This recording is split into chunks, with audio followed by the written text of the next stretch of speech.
మైనటువంటి శాంతి ఎక్కడి నుంచి వస్తుంది? పురుషుడికి శాంతి స్థానము భార్యయే.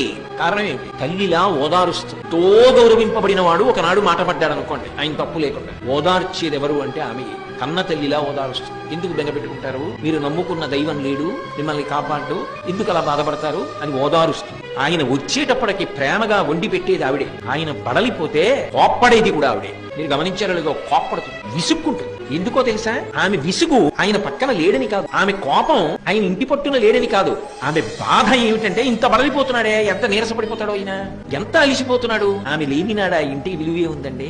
ఎక్కడ పిల్ల? ఎక్కడో పుట్టిన పిల్ల, కానీ ఇక్కడికి వచ్చి అంతటి ప్రేమైకమూర్తి. పురిటిలో బతుకుతుందో బతకదో ఎవరికి తెలుసు, కానీ ఆయనకో కూతురినిచ్చింది, ఆయనకో కొడుకునిచ్చింది, ఆయనని తండ్రిని చేసింది, ఆయన తండ్రిని తాతని చేసింది, వంశం నిలబెట్టింది. ఆయన వృద్ధుడైపోయిన తర్వాత కొడుకు చెయ్యి పట్టుకుని ఆసరా పొందాడు, కొడుకుతో కలిసి అన్నం తిని సంతోషపడ్డాడు, కూతుర్ని కన్యాదానం చేసి 21 తరాలు తరించాయి. ఇప్పుడు ఎవరి వలన పొందాడు అర్థం? నిజమైన సుఖము, నిజమైన శాంతి ఎవరి వలన పొందాడు?